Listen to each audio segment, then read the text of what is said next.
Hello, all you hardcore boxing fans out there. How you doing? It's Russ here from Porky's Corner, the biggest gob in sport. Shut that blind over there, bit of sunlight coming through. We say the things on here that nobody dare say. It should be the Monday sermon, shouldn't it, really? But it's Tuesday today because it was bank holiday yesterday, so we'll swerve bank holiday. What's the graft on bank holiday? Right. Weekend of a roundup of the weekend's action. Mark Efron got beaten first round in Canada. Lawrence Okolie won in the first round in Poland. What is the common denominator with that, boys and girls? Mark left Joe G, and Lawrence went to Joe G. So it's like we could say it's like a game of two halves, couldn't we? Really. Big Mark Efron fan. When I was with Dennis, I tried to sign him, but Asif blocked me, didn't you, Asif? Telling tales to Dennis. So don't sign him, blah blah blah. Well, Dennis slipped up because Mark were 9-0, wasn't he? Really, he ended up British and Commonwealth champion and a world ranking. So Dennis, next time you'll believe in the pork. And Asif, where did you end up? Hey, there you go. It's not about where you start; it's where you begin. So Mark Efron got beat by Christian and Billy. It was always going to be a tough fight. Yeah, I felt it was always going to be an hard one for Mark, away from home, and he's not got much momentum, has he really? What worries me about Mark Efron now is now that he's had them losses, and it's checking that momentum off, isn't it? Getting him going back to the drawing board kind of thing and going again. But I don't want to see Mark being like a gatekeeper for guys now. I think he's better than that. I don't want to see him step up to light heavyweight. I think he is a super middle. I think middleweight's too small for him. You lose skeleton muscle. Trust me, I know about that. I think he is a proper super middleweight. And I just think you've got to get it back on horse, haven't you? I mean, does he take fights for decent-ish money because he's been a British and Commonwealth and world ranked guy, knowing that you're not going to win them, or does he go back to the beginning and have another run at it? I don't know. It's one only he can answer, but I like Mark Efron and I wish him all the best. He's always been all right with me. And then we've got big Lawrence Okolie. Well, two-weight world champion now, isn't he? So that's fantastic for big Lawrence. But that'll give him loads of confidence. And cruiserweight, bridgerweight. Maybe now he can step up and fight at heavyweight. So we're going to see, aren't we? We're going to see. People are saying that Lawrence Okolie could be a mix to fight Dylan White. That's the quiet word. So that's going to be interesting, isn't it? Dylan White, the can man, anybody who wants it can get it against Lawrence Okolie, who would be a very hard fight for Dylan White because Dylan White's not in very good shape, is he, all year round? He's inactive. But who's going to roll the dice on a big Dylan White fight? We're going to see, aren't we? We're going to see. But well done to Lawrence Okolie, bridgerweight world champion, icing Rosinski in a round. And we wish Lawrence all the best. Maybe Lawrence might start coming out of the shell a bit more now and doing some more interviews. And I'm not going to have a dig at him, but I'd like to see Lawrence a bit more engaging. When I interviewed Lawrence, I thought he were all right, but I've had more engaging interviews. Some people are just quiet, aren't they? And he's, you wouldn't say you were a loud guy, would you? I think Eddie Hills did well for Lawrence. I think he did very well for him. considering you know his profile and that, he's totally different to other people. But two-weight world champion now, and another world title for Joe G. So that's good, isn't it? That's good. Derek War. Chisora. Derek War Chisora is going to fight Juggernaut Joe Joyce. Battle of the 20 Stoners, isn't it? 27th of July. 27th of July. That is a I don't know what date it's on, but 27th of July. It'll be a weekend, won't it, that? Is it a good fight? It's about 6 or 7 years too late, isn't it, really? That's what I think. Yeah. So, no, has Joyce been a pro that long? He has, hasn't he? They could have fought at the beginning, couldn't they, when Joyce were with Richard Schaefer and all that, like chilling with David A and all them lot, wasn't he? Bought into all that load of rubbish, didn't he? We should have fought then. It didn't happen, did it? Derek is not at the races now, is it? I feel for. In fact, I'm going to say a prayer for Derek War Chisora tonight. This is how I look at it, right? Boxing is a sport where to win rounds you have to hit people in the head and body and not get hit.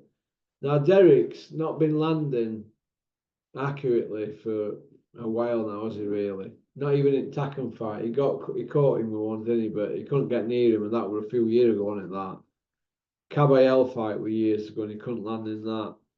So who's to say he's going to be a better at landing punches and getting out of the way of punches in his 40s? Because he's into his 40s now, isn't he, Derek? And I just feel that nobody's putting their arm around him and saying, Derek, come on. Turn it in, Derek. Turn it in, because you're going to get hurt. And I think he's going to get hurt. I really do, honestly. And I don't think anybody's listening whatsoever. They're just wheeling him out. You know, stick him on an undercard. It's Derek. Chief support, Derek and Joe.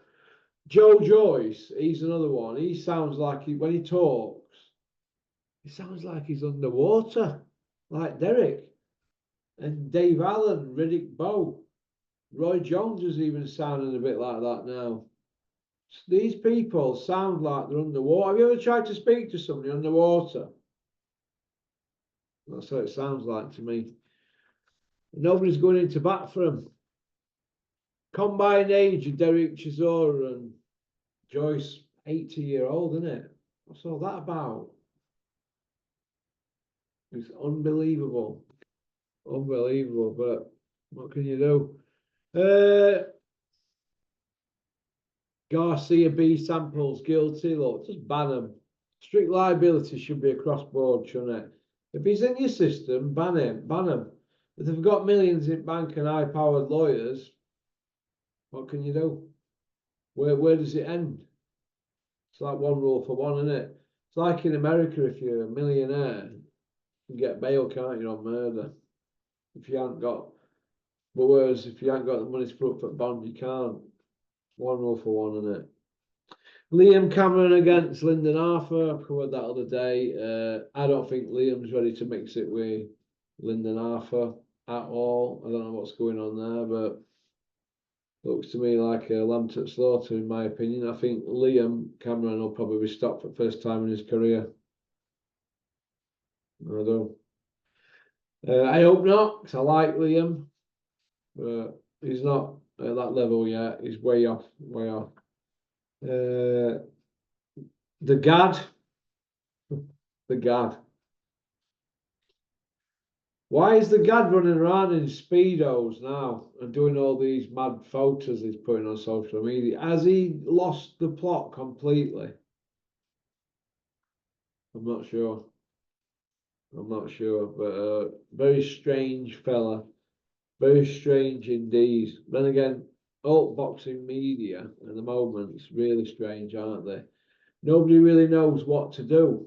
But I don't call them boxing media now. I call them in-house media for certain people in industry, fighters, trainers, promotional outfits.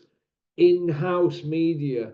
They're not reporting on the media. They're just putting people out there and giving them PR who are friendly with them. That's how I look at it. It's not really media anymore, is it?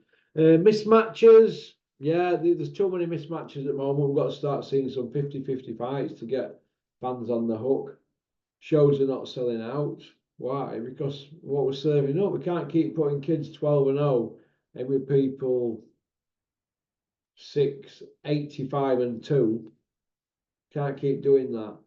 There's got to be kids with other kids that are 10, 11, 12-0. So it's evenly matched. And then people can say, do you know what? That's a good fight, that. I want to go watch that fight. 12-0 kid against a 10-0. You know, didn't Bricktop set the precedents years ago when they got James DeGale and George Groves, two undefeated, bit novice-y. Well, they weren't novice, they were highly decorated amateurs, weren't they? But they still got at it younger in their careers, and that's what we want to see. That'd have been no good, us seeing them in with bums at that stage of their career. And it's the same with these kids now that are 11, 12, 13-0. You've got to start rolling the dice. You can't keep thinking you're going to pad it out till 20-0 and hoping that turkey rings from Saudi. Don't work like that. There might not be no turkey in 2 years. All right. So I see the judge in the Fury versus Usyk fight who gave it to Fury has escaped any media criticism. Nobody's saying a word about that judging, are they? Atman mentioned it. He made a stance on it. He also made a few good stances on Tyson's CV, where he says we're being conned and duped. Do I think we have? Yeah, I do. I think Tyson's CV is all right, but he's not a GOAT, is he? You can't have a win over an old cruiserweight that moves up to heavyweight. One over Vladimir, who's 40, and a couple of wins over Wilder, and tell us you're a GOAT. Boxing don't work like that. You know what I mean? You can convince certain people, but not everybody. But it's still boxing, Tyson, and there's a chance for him to get up to get another 10 or 12 decent wins on his record over. If he fights twice a year in 6 years, he could have a great CV like Lennox Lewis, couldn't he?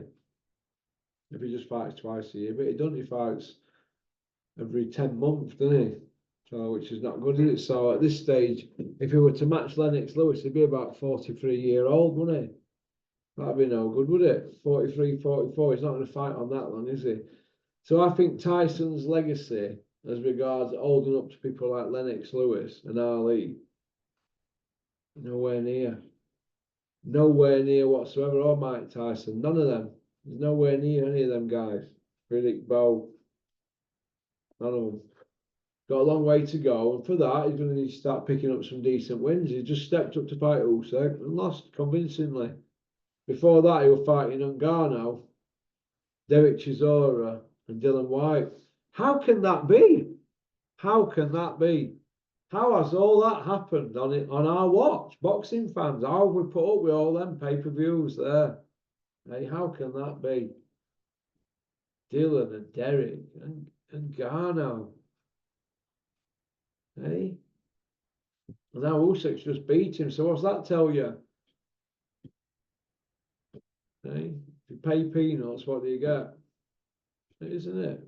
You're not going to pay for opponents, you're just going to get trash, aren't you? It's going to get trash, and your tools are not sharp then, and it showed in Usyk's fight. His tools weren't sharp. Usyk's were sharp, weren't they? Joshua twice, Dubois.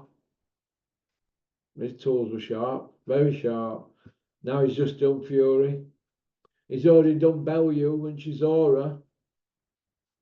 No, he just gets on with Usyk, doesn't he? So, okie dokie. Anyway, I'm going to give you all the opportunity to subscribe to our other sister channel, Porky's International. It's called. Hope you like it. There's a good interview on there. If you want to have a watch. I only watched part 1 and 2. I haven't seen the other 2 parts, but feedback's all right. So, all right, Porky's International. That's our other channel. Just doing other different stuff around sport. So, okie doke. Big shout out to Scott Brunt at the Spartan Demolition. Hope you're well. Max! Get that derby off and come and see me, Max. Put gloves on. Well, peace out. Thanks for liking and subscribing and leaving a comment. Booyaka.